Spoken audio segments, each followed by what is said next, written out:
Dawn, I promise, you'll never forget this weekend. Yes, sir. These memories are gonna last a lifetime. Hmm? Am I gonna have to shoot anything? It's a hunting trip, Dawn. Shooting is strongly encouraged. Shouldn't we be leaving? Just want to get a shot of you, Dawn, then we can take off.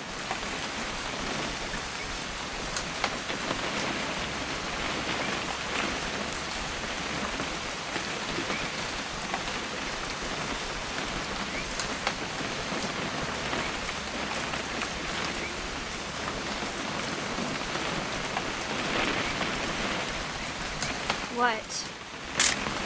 Perfect. It's gonna rain the whole weekend, isn't it?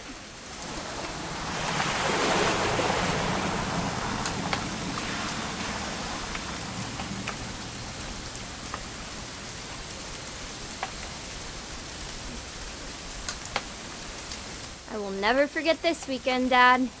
That's the spirit. Okay, got it. I'm gonna take some pictures, okay? Just be careful. That camera's older than you are.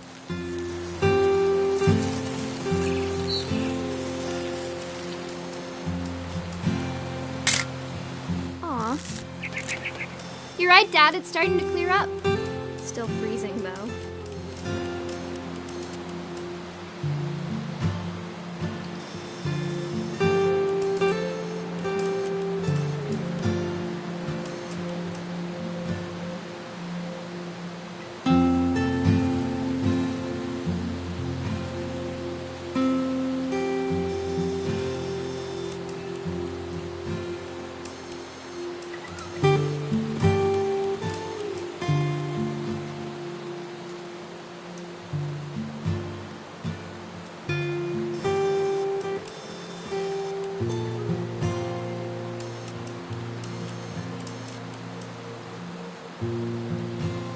Definitely should not have drunk all that coffee. Hold still. Hey! That's a keeper. I'm just saying, I'm not always gonna be here, Dawn. You'll need to remember this stuff, if you want to survive. I'll be fine, Dad. You know who else thought he was gonna be fine? Some guy who died. Dawn, I'm being serious. I know, Dad. You're always serious. Doesn't being out here make you want to chill out? Well, to tell you the truth, I haven't been out here in 20 years.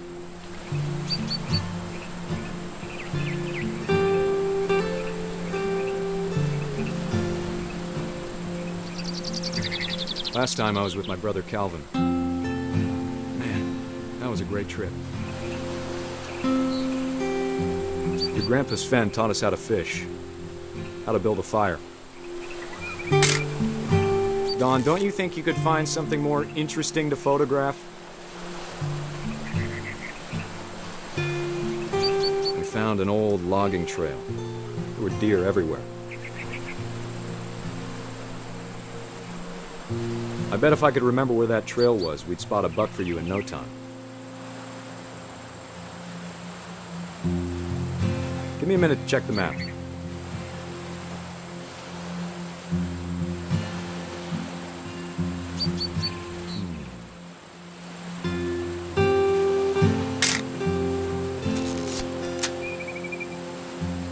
Let's see.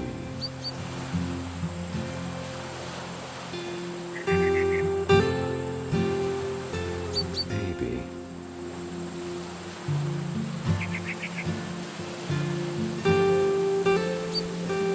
What was it?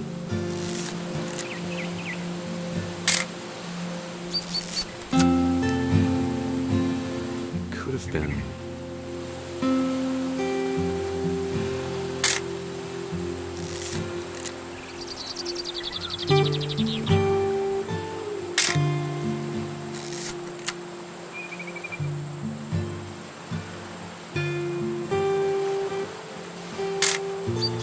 You don't need to waste any more film on me, kiddo.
Good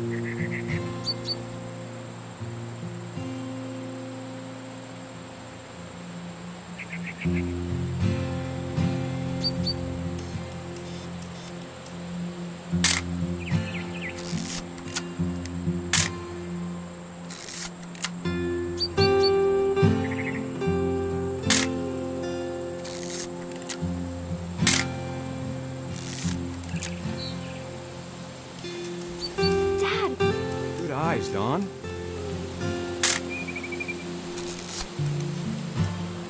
Before you take the shot, let me get a picture of you.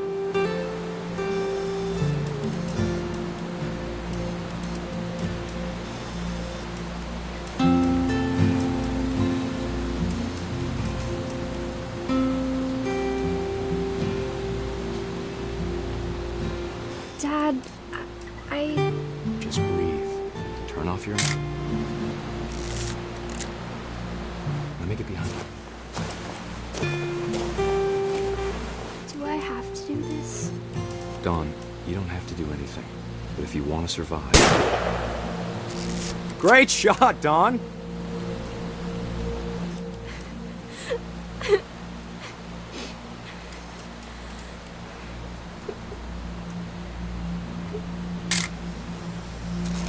I'm proud of you, Don.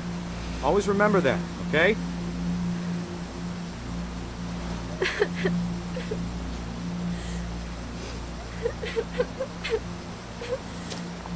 Sorry, Don. Just gotta reset the timer.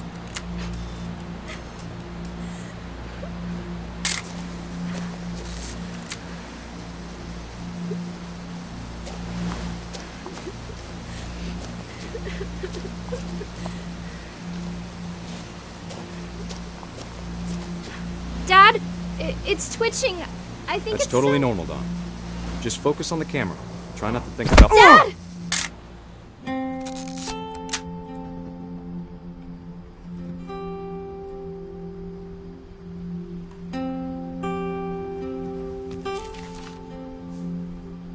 Of all these stories, that's the one I wish most that my mom had told me.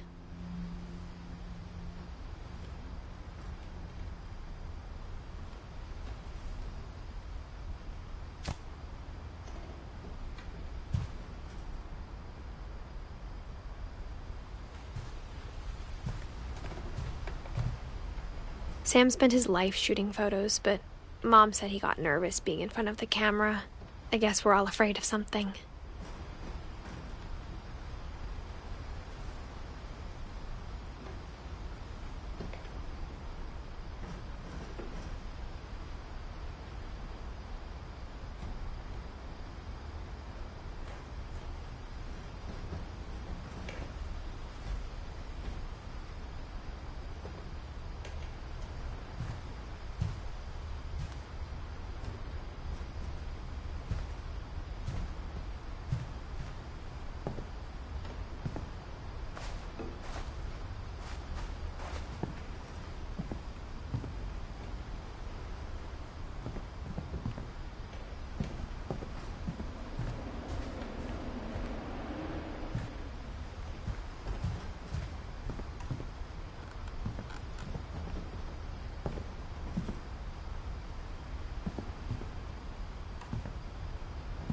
Instead of hiding from death, Sam seemed to go out of his way to meet it.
After Sam died, my mom and Edie got really close. They'd both lost a lot.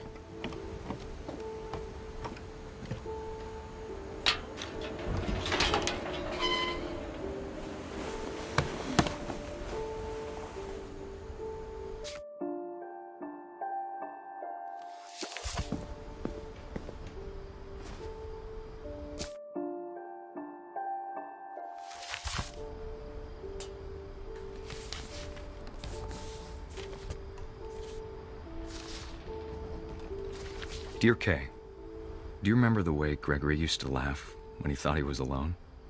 Like something funny was happening, but only he could see it.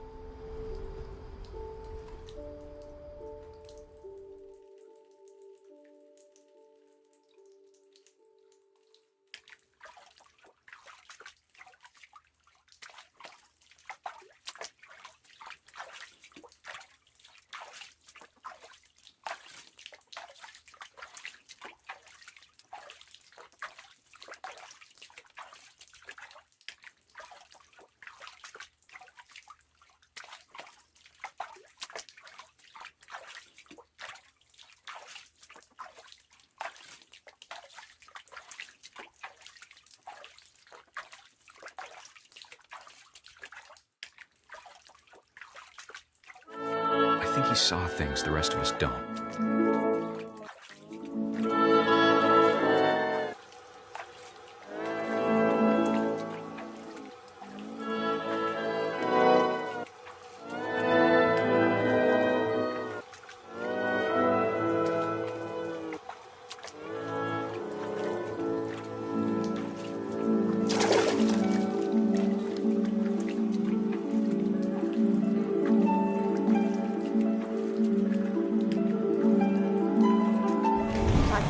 Gregory, it's time to...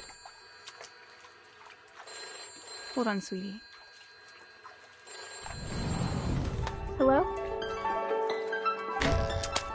Sam, I told you I don't want to talk right now. I wonder what he saw. What his world was like.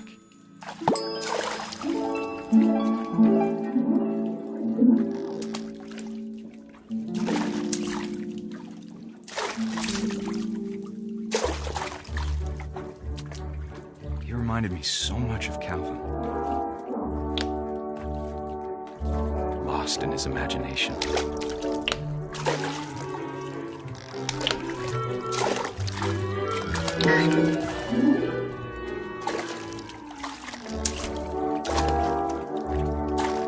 Whatever it was he saw.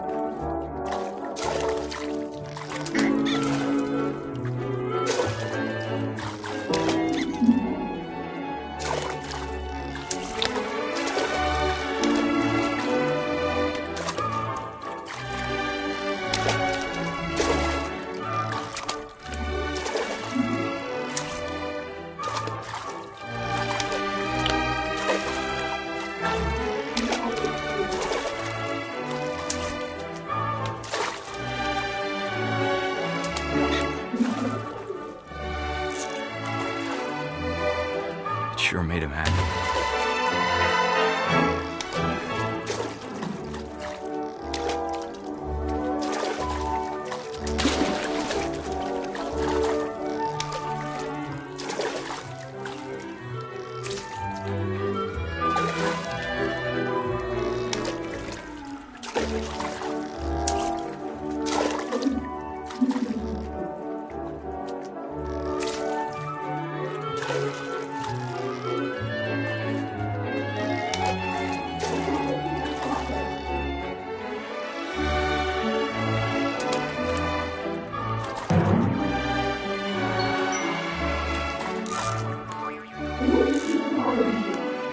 I know how silly it sounds.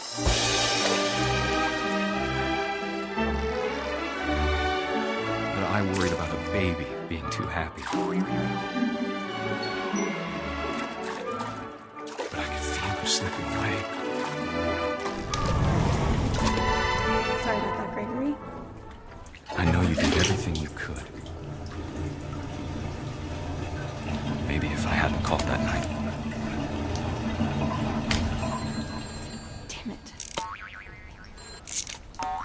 I don't want Gregory to hear.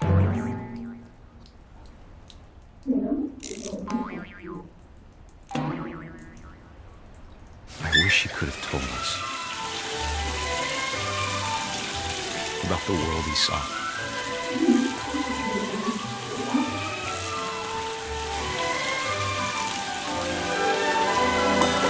There's so much I don't understand about Gregory, about everything.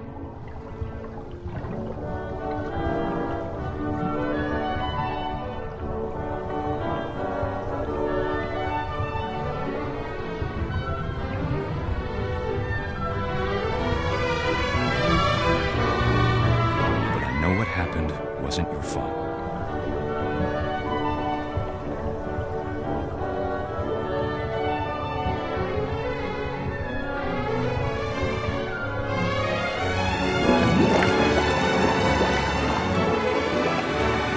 I'm sure he's happy.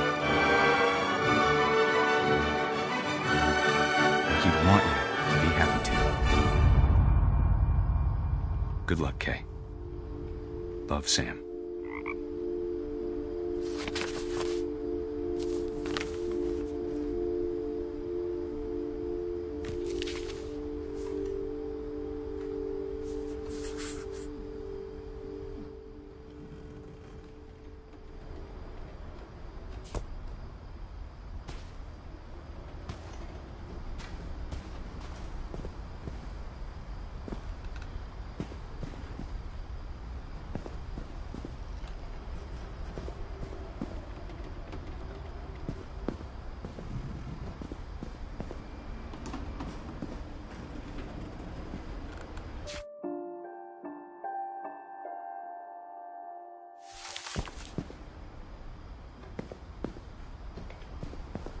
I can't imagine my mom ever writing poetry, and yet...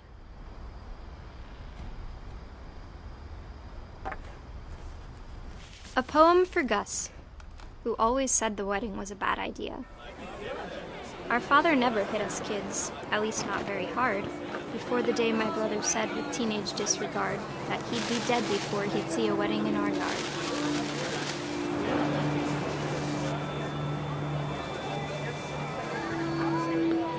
My father made him come, of course, but Gus stood far apart, just flew his kite and bottled up the storm inside his heart.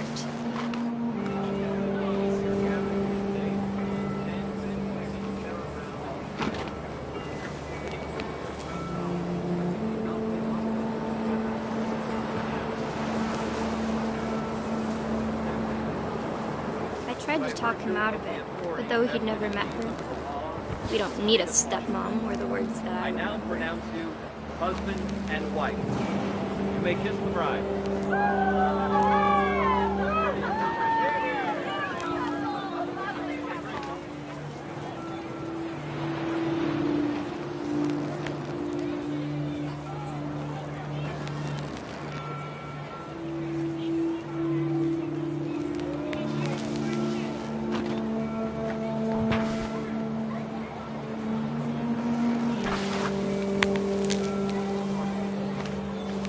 When the time for photos came, Dad ordered him to come here. But Gus declined, and as a sign held up his middle finger.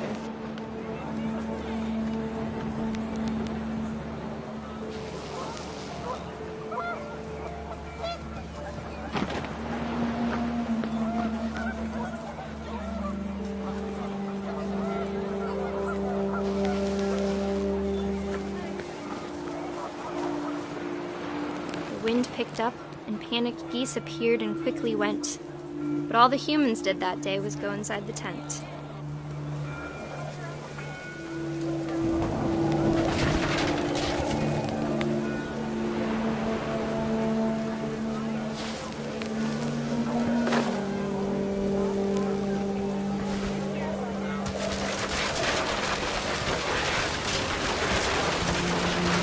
Rain came down in buckets then, but no one seemed afraid that nature might destroy the tent our dad had crudely made.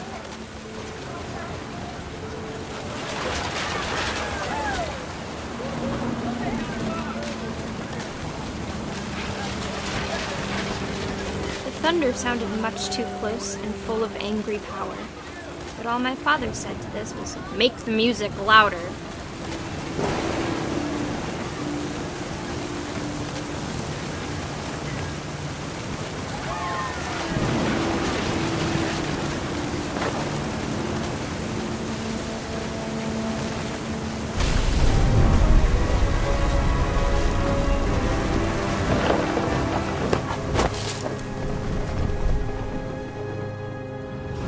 I wish that I could truly say I thought about you on that day. Out there on the beach alone, just you, the wind, the sea, and foam. But I didn't, until we found you.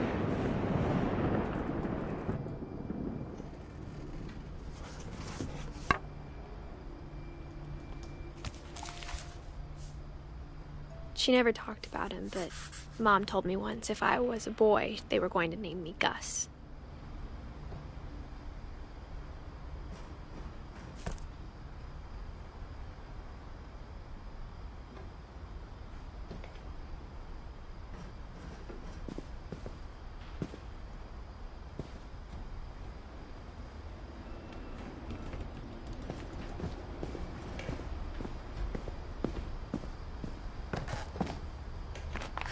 My mom moved up to the loft after her brothers died.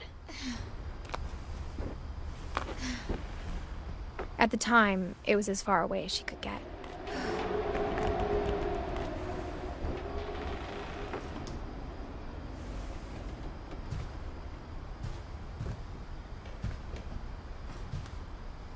She spent a summer building houses in Calcutta, where she met my dad, Sanjay.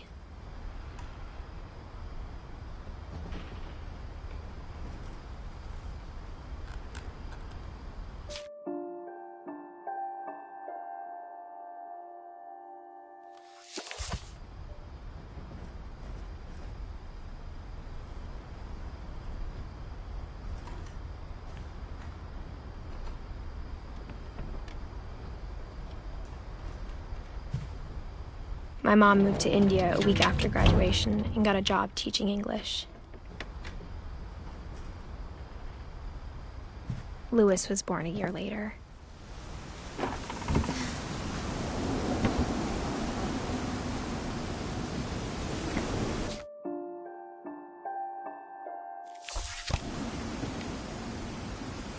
When my dad died, I don't think Mom knew where else to go.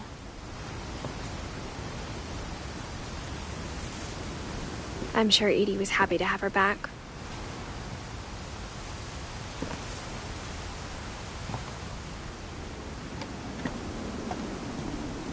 The house had to get a little bigger, but Edie was used to that.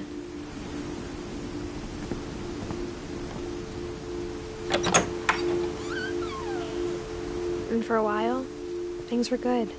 Almost normal. But it didn't last.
The beginning of the end was Milton's 10th birthday, when Edie gave him a castle.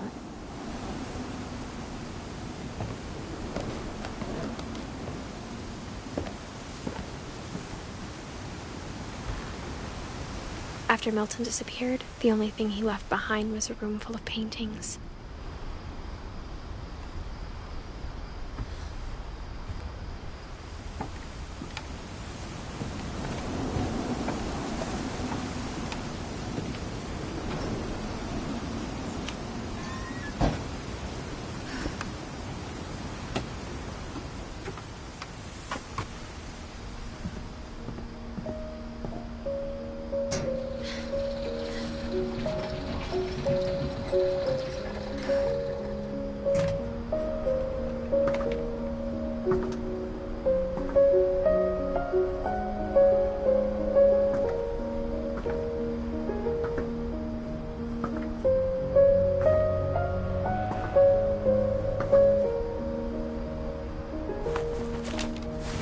Milton Finch in The Magic Paintbrush.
I was 4 when Milton disappeared.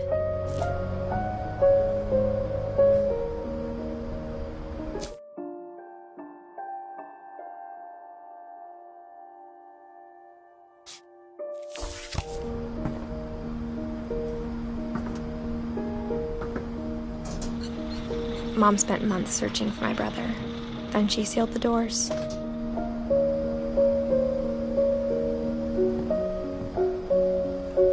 Whatever Milton had found in the house, Mom didn't want it getting out.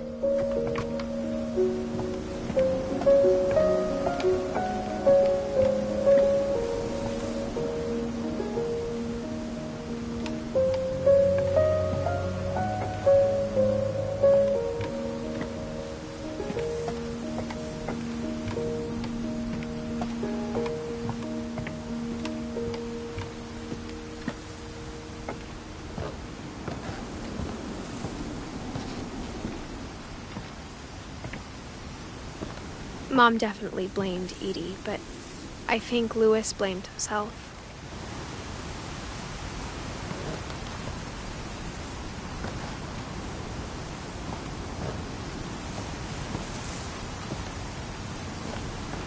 After he graduated, he just spent more and more time in his room, until Mom got him a job at the cannery.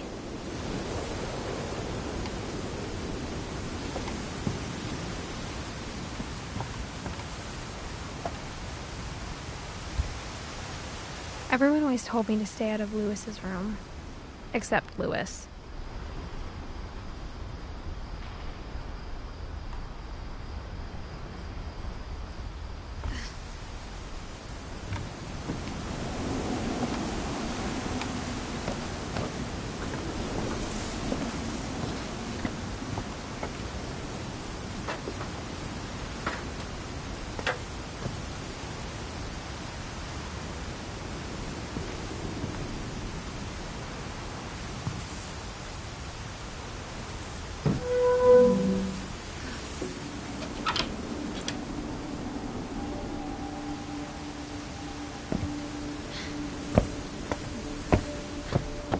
Louis's room smelled very, very familiar. That part of him lived on.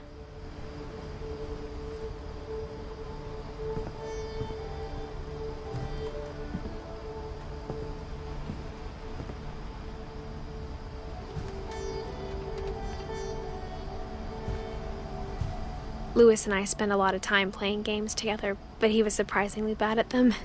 He died a lot.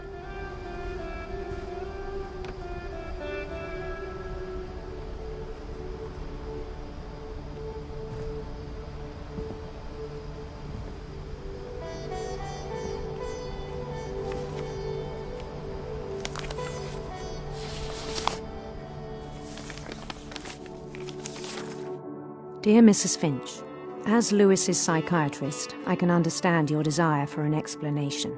As I see it, the trouble began in January, shortly after we convinced your son to seek treatment for substance abuse. Newly sober, I believe Lewis first noticed the monotony of his daily life.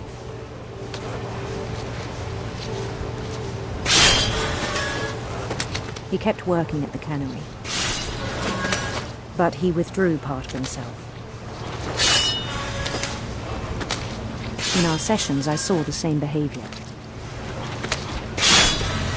His mind began to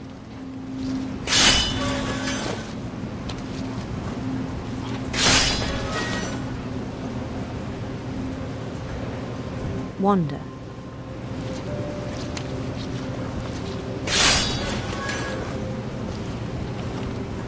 I asked him to describe it. He said he started small, imagining a labyrinth. He'd feel his way about.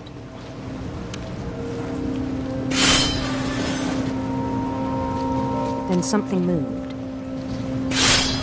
Bats. And toads.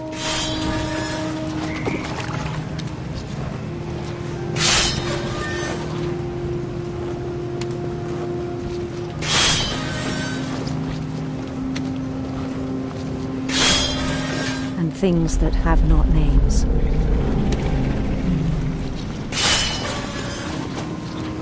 He knew it was all in his head. But he took it very seriously. I had hoped he'd find himself.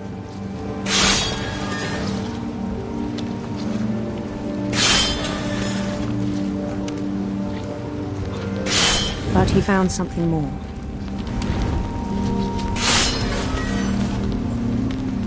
I worried about him then.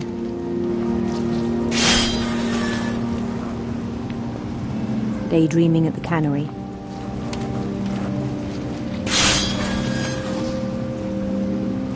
I spoke with his boss. But he said Lewis had become a model employee. Methodical, tireless, focused.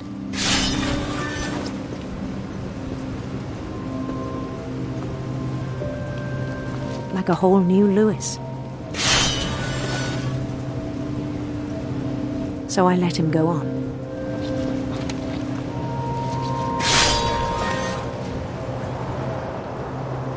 I even encouraged him. It seemed very promising at first. He told me he'd made a new friend.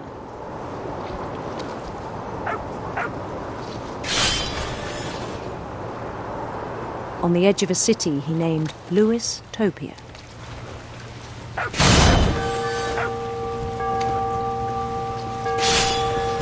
He built the city up slowly, brick by brick.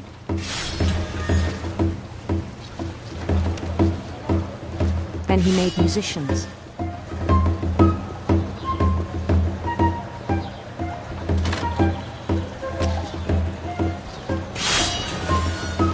And songs for them to play.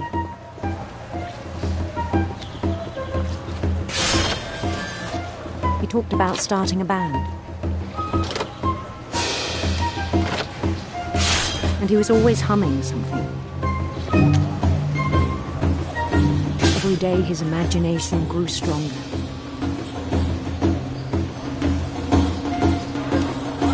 He no longer spoke at the cannery. But his chopping was as reliable as ever. Then one day it struck him that all the cheering crowds, even the stones under his feet, were all in his imagination, so he could do whatever he wished.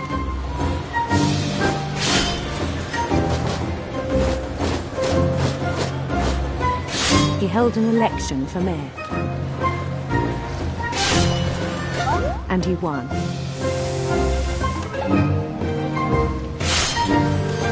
They begged him to stay, but his mind was already wandering. It became a game for him.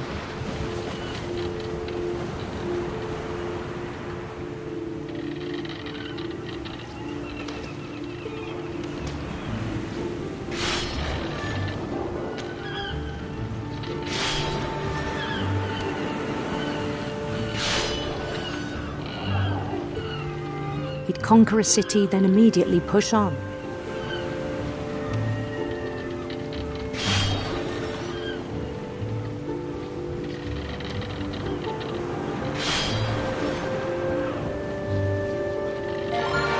New Louisville.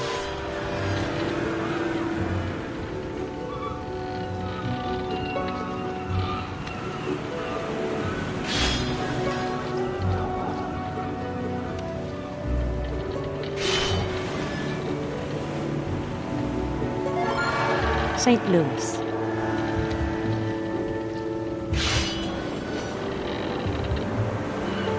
He started drifting away from our reality.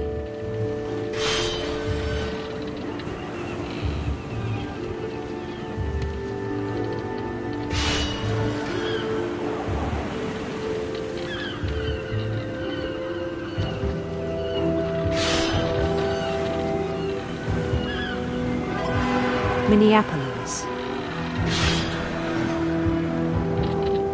Until one day he forgot to go home from the cannery.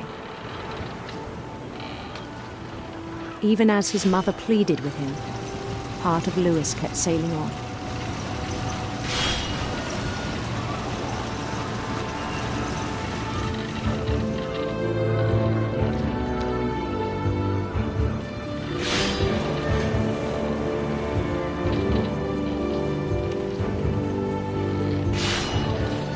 In Louisburg, he heard rumors of a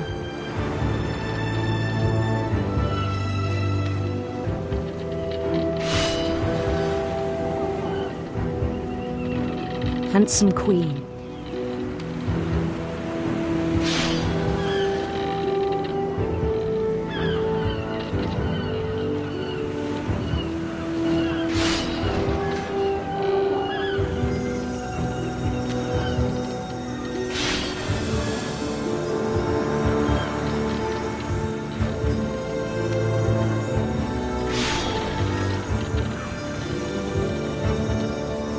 The queen was on her own quest for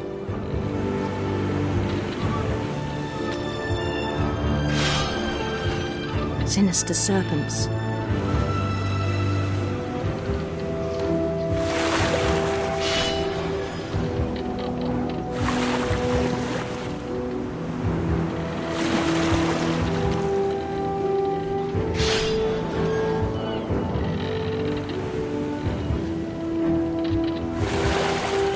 He followed the sound of her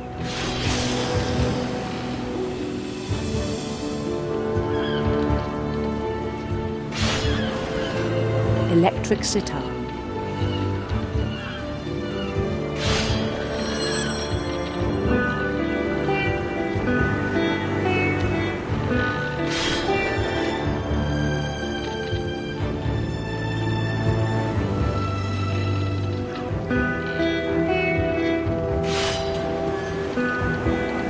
His chase led him to a golden palace east of the sun and west of the moon. Even then, his logic remained sound. He knew the world was all in his imagination.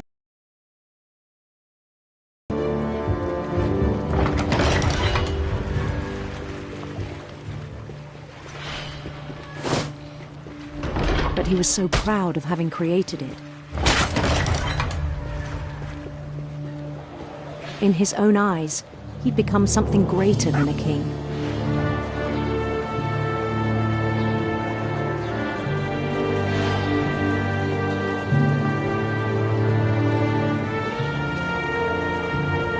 For someone who'd never known success in the real world, I think it was overwhelming. And then it struck him that the real Louis was not the one chopping salmon, but the one climbing the steps of a golden palace.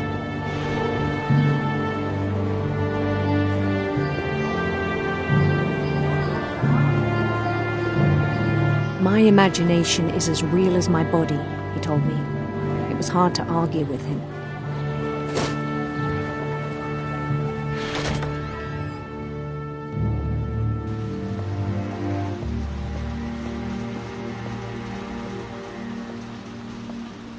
He began to forget the world we know.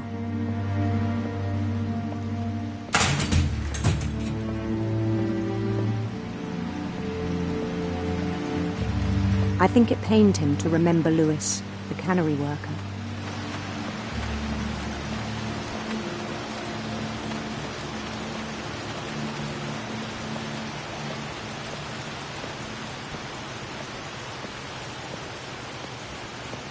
He began to despise the man with a royal contempt.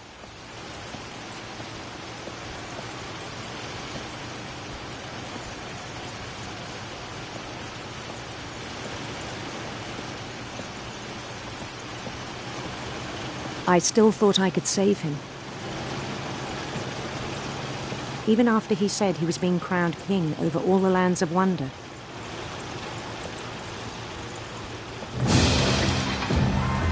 The palace would be packed with his companions.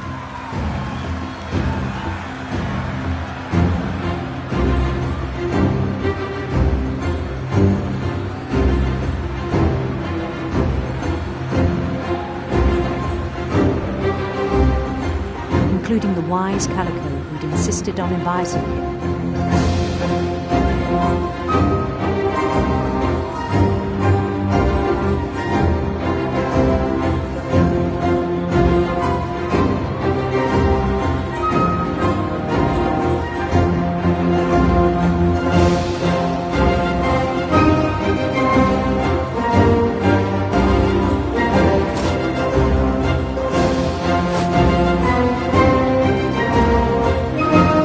Queen waited, holding his crown.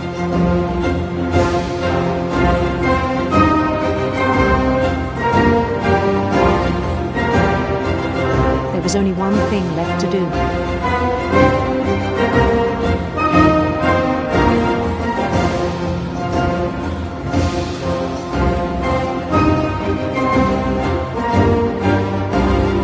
Bend down his head.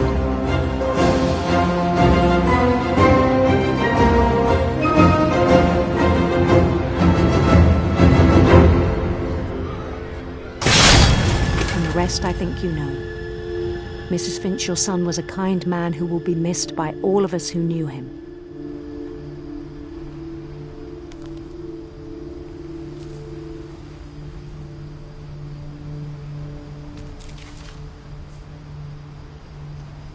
My brother was really cool.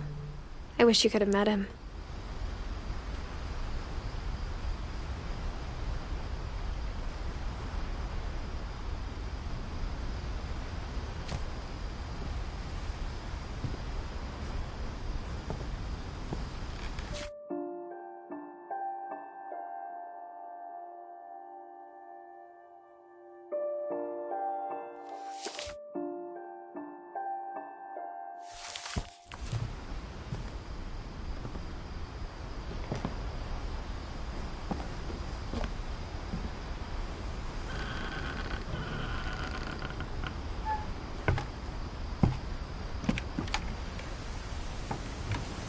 On the way back from Lewis's funeral, my mom told me to start packing. She waited until the day before we left to tell Edie. I'm not sure if she wanted to make it easier or harder.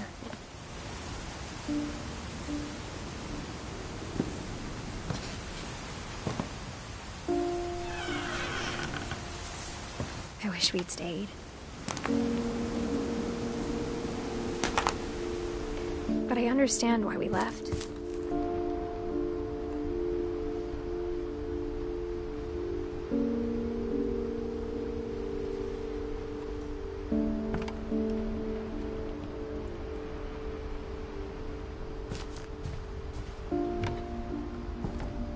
My mom ended up leaving everything behind.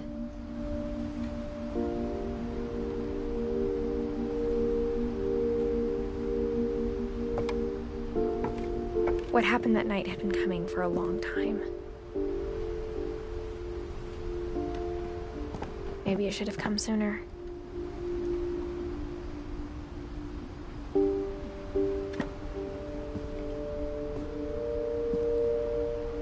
But it had to end one way or another. All that's left now is to tell you about that last night.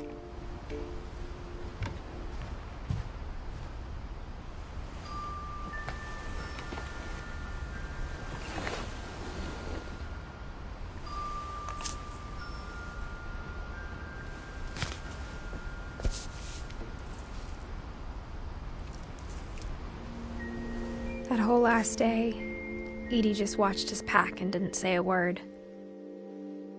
Until supper, when she raised her glass and said, "To our final night together, and all our final nights apart." Grandma, you know what I said about alcohol. Some of your medications are very Edith, specific. I left a present for you in the hallway. Why don't you go open it? The grown-ups have to argue now. I'm sorry, you're right. We're all leaving tomorrow. Let's just enjoy our last... I'm not leaving. Edith, you're excused.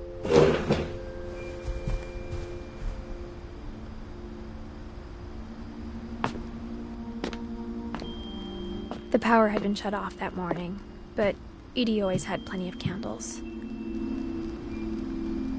When my mom sealed the library, I don't think she knew about the other entrance. Or that Edie had a key to it.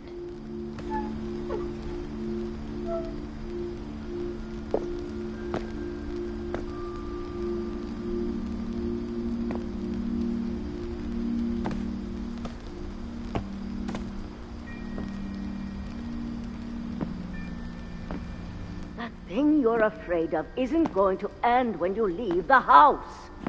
Edith has a right to know these stories. My children are dead because of your stories. I think it's best if Edith and I leave tonight. We'll have the nursing home send a van for you in the morning, okay?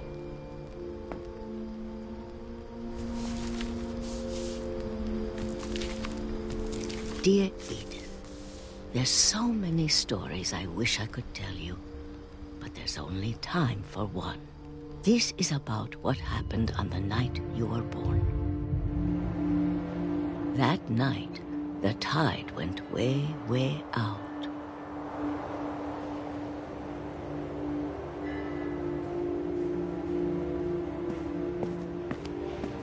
It was the first and last time I ever saw the old house aground. There'd been an earthquake out in the middle of the ocean. They called it the lowest tide in 1,000 years. God, it smelled awful. You know, I've seen that house every day of my life.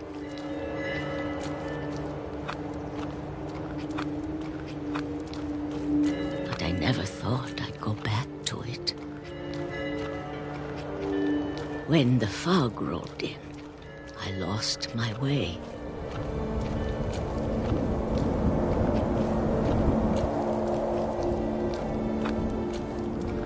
I got turned around.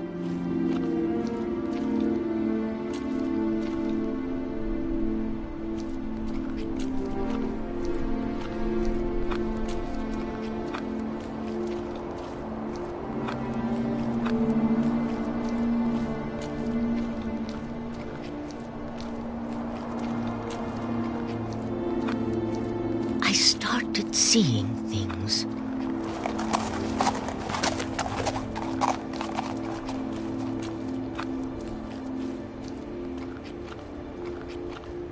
Things I'd forgotten had ever existed.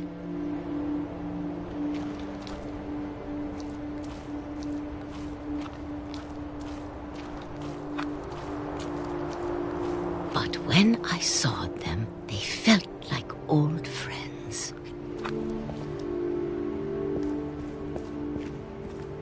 That night, a lot of things came back to me. Or maybe I came back to them.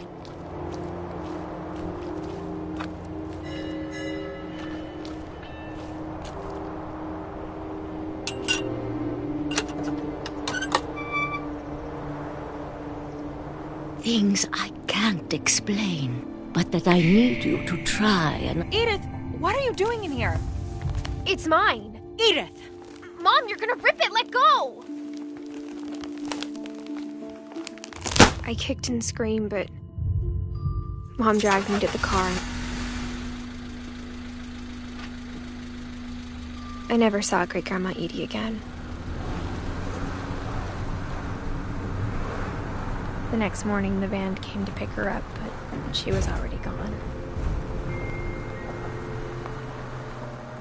After that, we moved around a lot.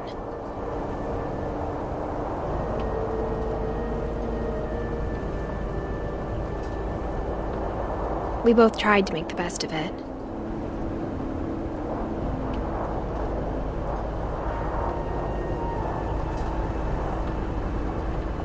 A few years went by.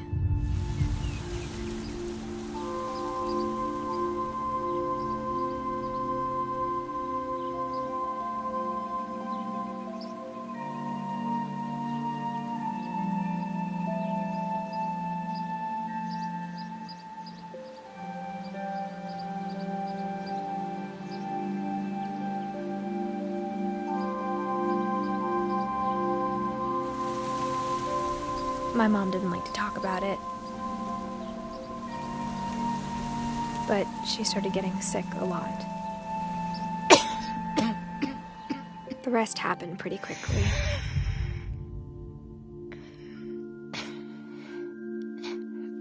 She got better for a while, and then she didn't. And then I was alone.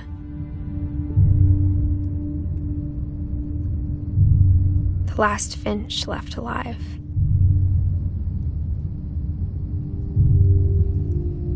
Until I found out about you.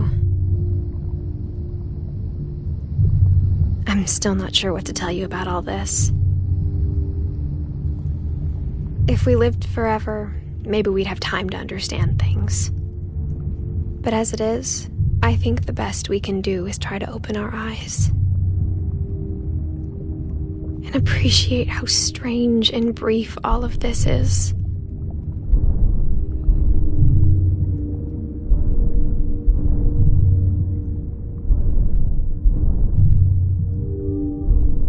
This journal was supposed to be for you.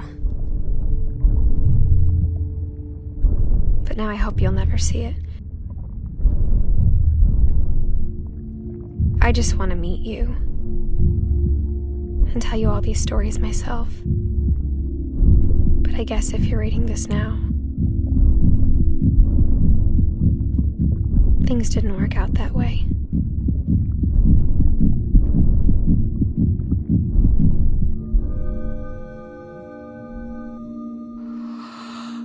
This is where your story begins. I'm sorry I won't be there to see it. It's a lot to ask, but I don't want you to be sad that I'm gone. I want you to be amazed that any of us ever had a chance to be here at all. Good luck.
you.